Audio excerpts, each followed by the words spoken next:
Tá ao vivo já? Seja educado, somente educação, né? Ok, um pouquinho. So, hello everyone. Today we are going to have two presentations in our meeting. The first one is who's going to talk is Andres Olmos. I trained for speak this name, and he will talk about evidence of dark matter. Right? Yes. So, please let me. It's already sharing. Yes. Okay. Is the screen showing the Google Meet? Yeah. Let me check. But yeah. So, Andres.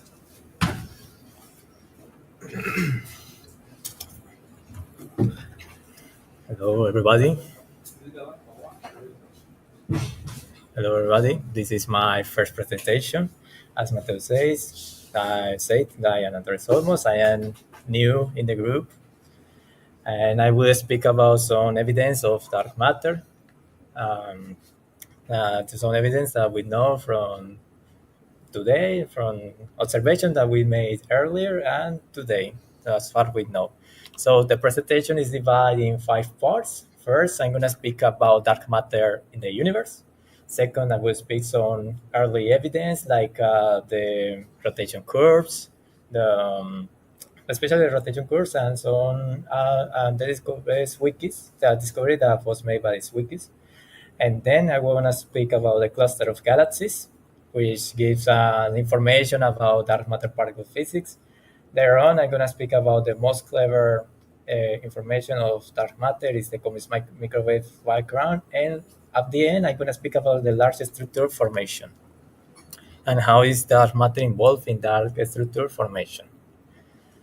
So first, I'm gonna give a context of as far we know today. So today, at the present time, we have that the universe is composed of dark energy, and a lot of is composed most majority of dark energy, but then is composed after that is composed of dark matter, radiation, and baryonic energy. But in the in the photon decoupling at about redshift 1100, the dark matter was the dominant part of the universe of this in the CMB. Today we know from the observations and analyzing the relative density, we know that dark matter is occupying about 26% of the component is the of the component of the universe. That's what we know from the observations. And something that we know is that dark matter have to obey some properties like dark matter is cold, non interacting, stable matter, and adiabatic. I'm going to explain a little bit about those properties. First, dark matter has to be is a matter. It's a matter because it's given his parameter state is in the equation of the state is zero. W is equals to zero. This means that dark matter is non-relativistic. Is is non-relativistic at the moment of the the moment of matter radiation equality, and this means that the density of the dark matter decays with the volume. It follows an inverse relation with the volume. So also dark matter is cold. So this is like I mentioned, is a non-relativistic fluid in the matter radiation equality, and this is necessary because if dark matter wasn't cold, if dark matter is not cold, what will happen is that the clustering will be impossible. So in order to cluster the dark matter needs to be a cold, non-relativistic, and and we have that is not interacting. This doesn't mean that dark matter doesn't have any kind of interaction. What means is that the interactions involving dark matter and any ordinary matter are so small that we can ignore, and so we can say that it's not interacting. And also, the dark matter doesn't emit any kind of electromagnetic radiation. So that's the reason why we say that this matter is dark matter, because it doesn't emit any kind of electromagnetic radiation. also has to be stable. This means that the lifetime is greater than the age of the universe, given in that quantity, and it doesn't decay in other light particles. And adiabatic means that the dark matter was denser while the photons of the ordinary matter was denser. This is due to inhomogeneities in an early stage of the universe, and these inhomogeneities are due from quantum flotations. A first evidence, or one of the most popular evidences, was found in the spiral galaxies. So we know that we have this spiral galaxy, which concentrates a lot of the amount of the mass in the center of the galaxy, and in the arms, if far away, it doesn't have so much matter in comparison with the center of the galaxy. So, doing a Newton analysis using Newton's equal law, we can find a relation between the rotational speed and the mass and the radius of the galaxy. If we go really far away of the spiral galaxy, we can see that all the matter is just gonna be constant if we just go so far away. So we can also approximate that this mass that in principle can be different in different places of the galaxies. If we go really far away, we can see this is constant, and we have the velocity, the circular velocity, you're just gonna decay following this law, Earth to the minus one half. This was expected theoretically, and we're using the Newton's equal law. And then studies were made, and we found some surprise because the expected one, the blue curve, it doesn't correspond to what we observed. Because if we see at the observed, it's just really flat after about 16 kiloparsecs, and it doesn't decay like I was expecting from the Newton's equal law. So was okay. What happened here? By Newtonian analysis, one can say, okay, there's some mass there that makes this behavior, but we can see it. And maybe one can think that just was a particular case, but later on, making the studies in other galaxies, a great number of galaxies, maybe around 50, they found the same behavior. So they say, okay, this is in general. So this is not a particular case. So there's something there. Effectively, there's something there that we can see. A way to fix this, one can consider that there's a matter halo surrounding the spiral galaxy, in order that the density of the galaxy decays with 1 over r squared, making the mass depend or making this value, and then the velocity can have a constant behavior as we expected. So we say that there's some missing mass that we don't see, and this is the rise of dark matter, because we don't see what is doing this, what is changing the behavior that we was expecting theoretically. So another study that made in the Coma cluster of galaxies made by Swikis, studying the velocity dispersion in the Coma cluster, and using the virial theorem, he can find a relation between the mass of the Coma cluster and the radio and the velocity and the Newton gravitational constant. And he studied the velocity dispersion, that the mass in the cluster is greater than the visible mass. Again, was more stronger evidence because it was in a Coma cluster of galaxies. There are a lot of galaxies there. So he say, okay, again, this is another evidence, and a stronger one, that says that there's matter that we can see. Another evidence of dark matter, and one that helps us to study the distribution of dark matter, is the weak gravitational lensing, because we can have done distortion of these images that are coming from very distant galaxies. This distortion showing in forms of raised Einstein rings. These distortions can give a lot of information about the distribution of the of or the amount the dark matter that is in the galaxies since their gravitational interaction. Later on, analyzing the body cluster, which is related with this, we can study this by X-ray satellite, getting these images which shows the distribution of the visible mass, and the green contours shows the zone lines where the gravitational potential is constant.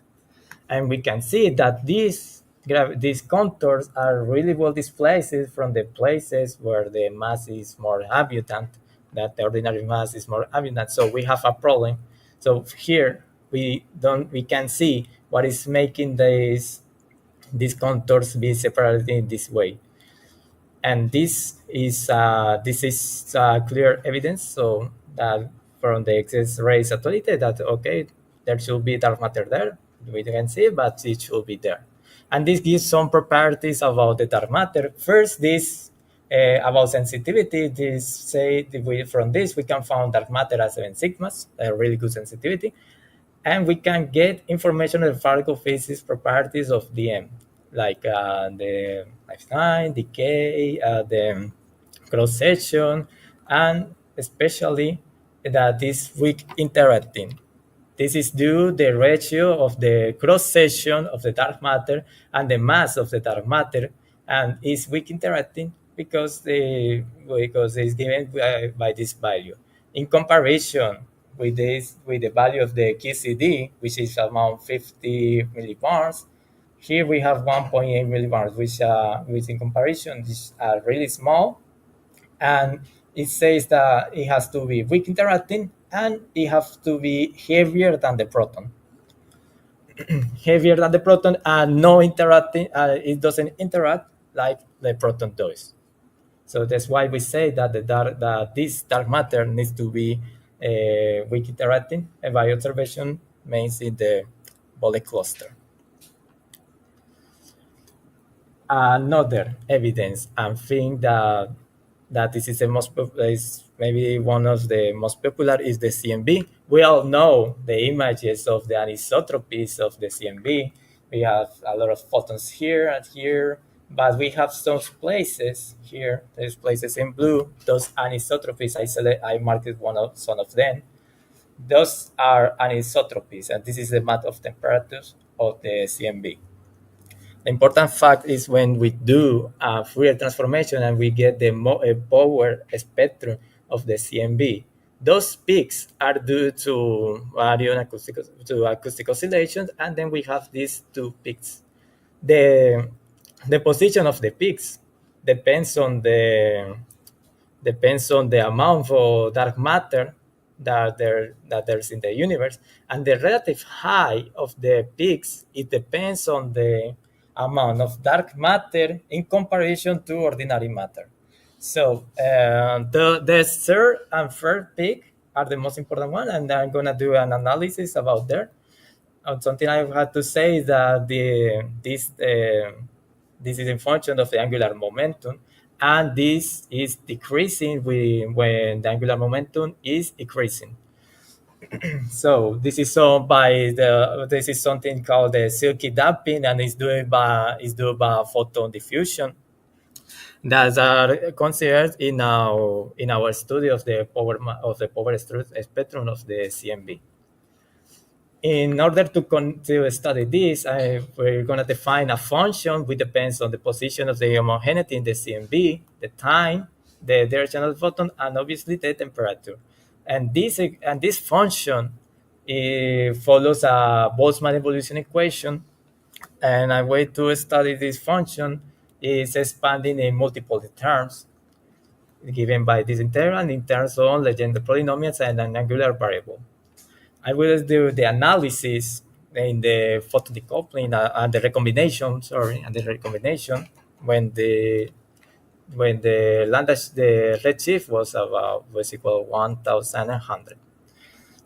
So this we have the monopolar term, dipolar term, but the most contributive one is the monopolar term, which also follows a Boltzmann evolution equation, and this gives us an equation that have some solutions. So those two solutions, one oscillating part and one part depending on the gravitational term. This is the gravitational potential, and we have this ratio between the baryonic density and the photon density. This is the one that depends of the amount of dark matter. And if I take the square of the dark matter, it says the amount of dark matter that I have in the universe with a lot of precision, and it's related to the height of the peaks in the mass spectrum, in the power spectrum. This function to square tells us the amount of the dark matter and tells us I have the information about the those peaks. If I ignore one peak, so I can took off a peak. So this is gonna be inconsistent of about what we see the universe. So at the end, we have also the largest true formation. We know from the cosmological principle that at large scales, the universe has to be homogeneous, isotropic, but at small scales, we don't have that, as we can see there. So how does this happen?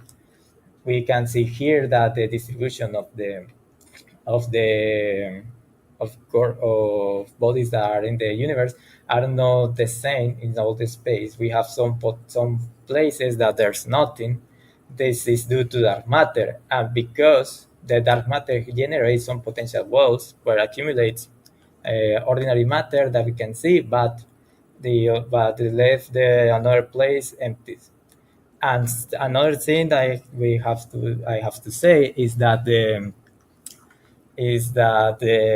in the universe we know that the construction of the current universe is because we have the smaller structure formed first and after the largest one.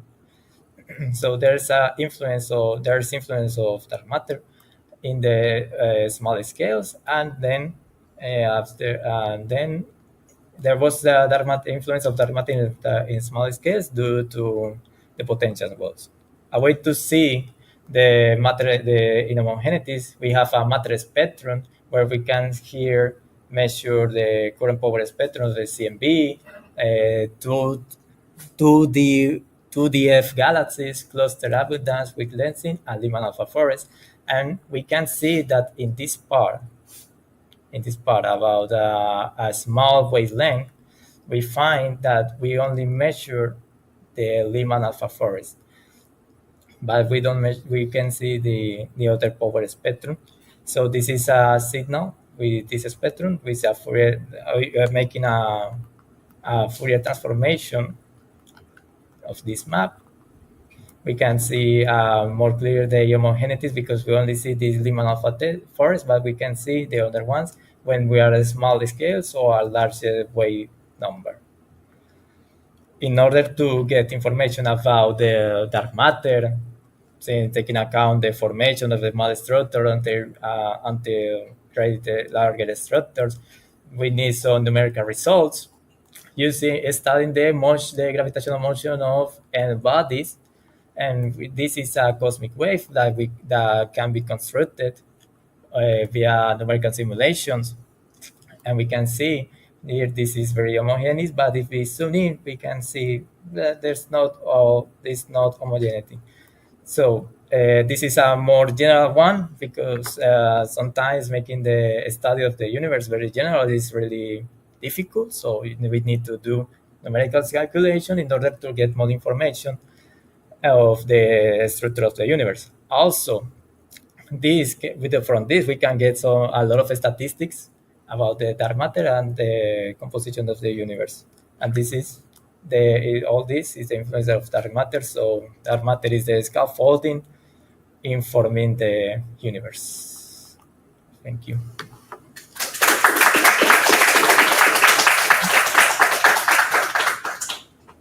Right? Any questions? So regarding the CMB peaks, Yes. do you know exactly how can we extract? So you show the equation. So show the CMB peaks. Yeah, that one. No. Yeah. From that, the peaks, harmonic peaks. Which ones are relevant for the dark matter ones? The one third. So the second and the third. How exactly? What it matters most? The height, the widening of the peaks, what? The height, the relative height of the peaks. The what? The relative height of the peaks between the peaks. So it's the ratio between the height of the second and third peak that determines the abundance.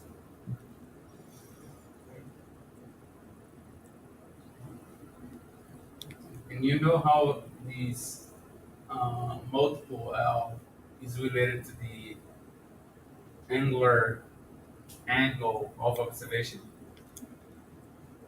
I don't remember at the moment.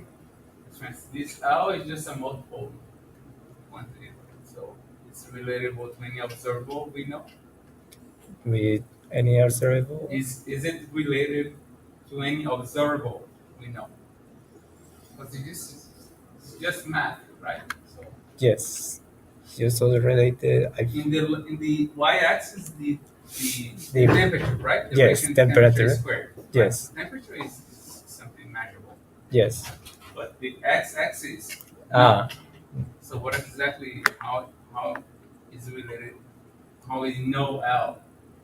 Temperature we measure temperature, but Yes. L we don't measure L. We measure something else.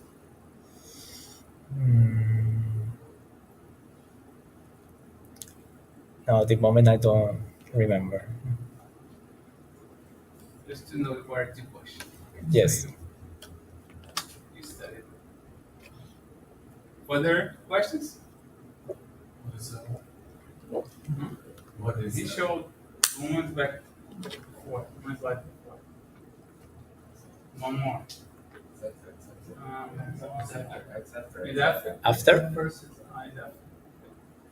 Yeah. That one. So it's like the quantum number of the Lagrange polynomial. Angular momentum. The angular momentum. Angular momentum. So may I ask you how do you connect the isotropy, the homogeneity in the temperature and the non-homogeneity in density? How do you connect the inhomogeneities in the temperature and density? And density? How is it constructed? The inhomogeneities and the density. In temperature and density. Temperature and density.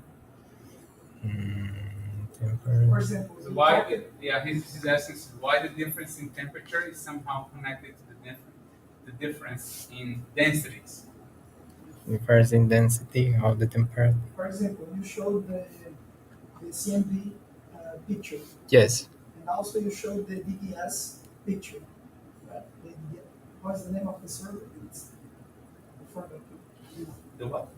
The server for the structure, large scale structure. Cosmic web. DDS. So go ahead. You mean the dark energy This set? one, this one. This. Yes. Where's the server?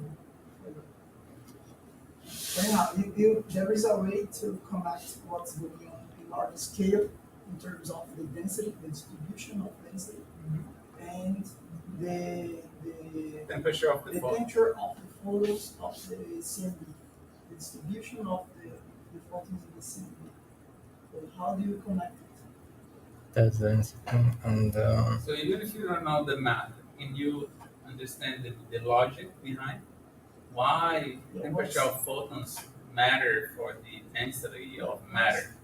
What's the connection? And Yeah. what's dark matter playing? What is the role of dark matter Yeah. in this game? In the CMB, right? Because okay, you answered the difference in the heights, dark matter, fine. But why dark matter is relevant at all for CMB? It's just photons. It's just photons, right? So as far as we know, dark matter doesn't couple to photons. Doesn't couple. So why should we care? I think you know the answer, but you are overthinking. Yeah. This question. Yeah, it's not But couple. it's not easy to get, you know. Not easy. But Uh, First, you have the photons at the time of CMB, yes. and you said that at this time it's almost recommendation, right? So it's almost matter related.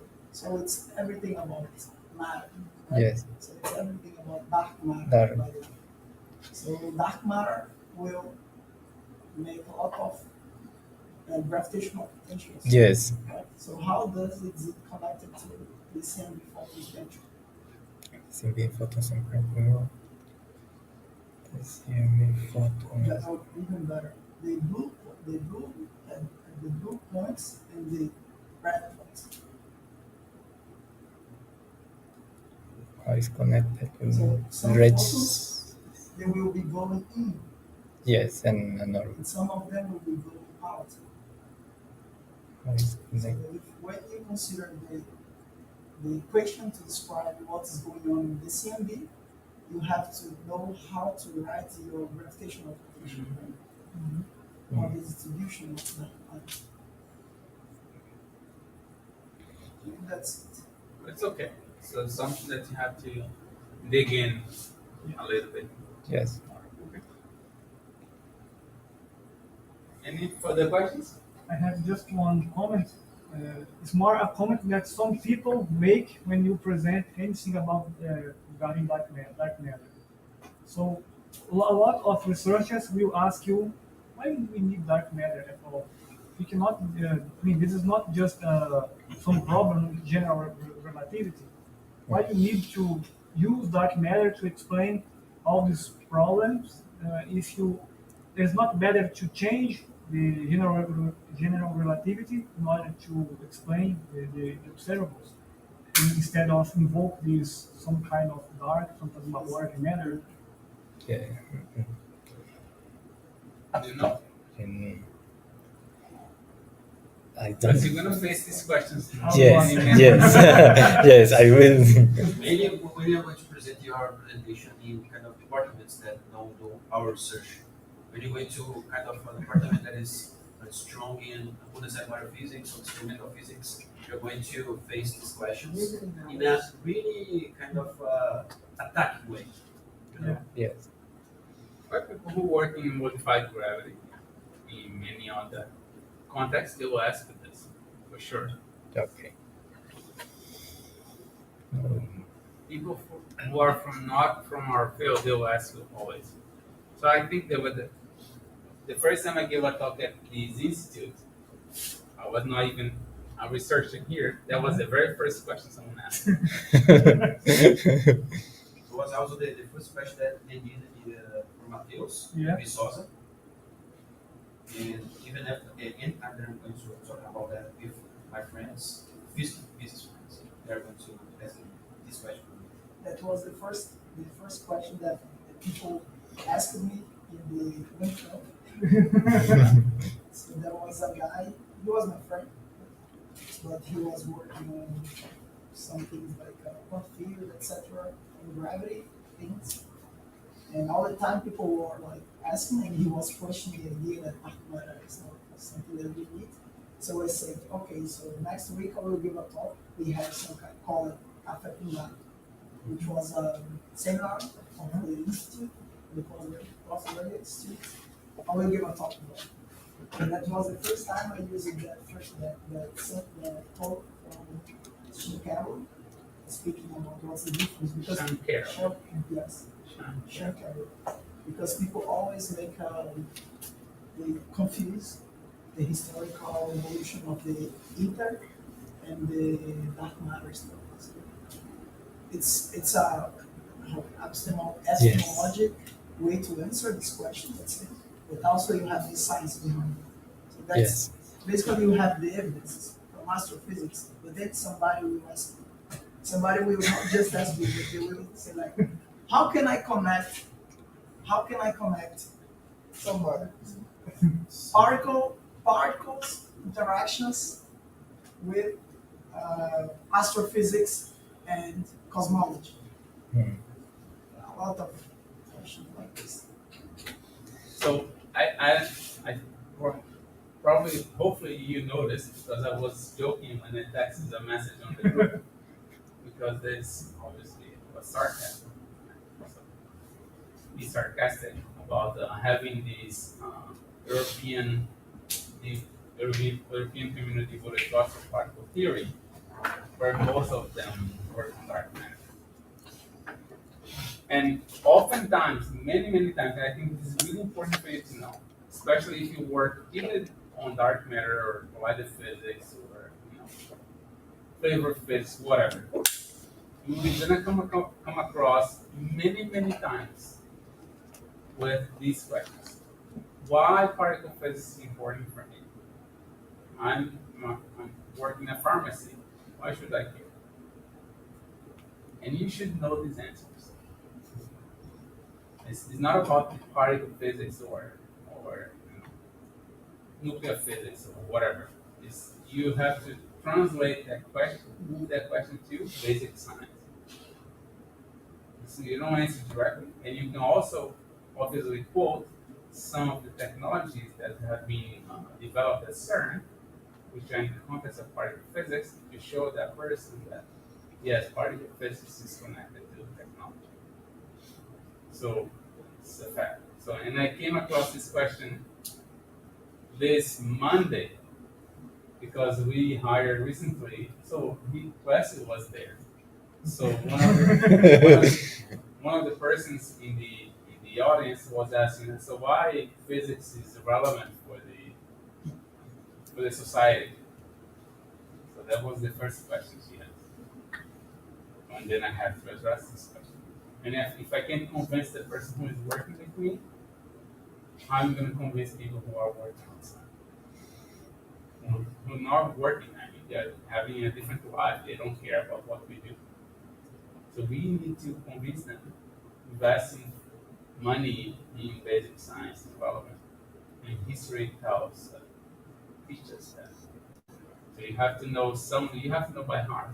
So for instance, how Korea developed itself, how Japan developed itself, so how these countries transformed. China, how did it transform? Was because they were letters.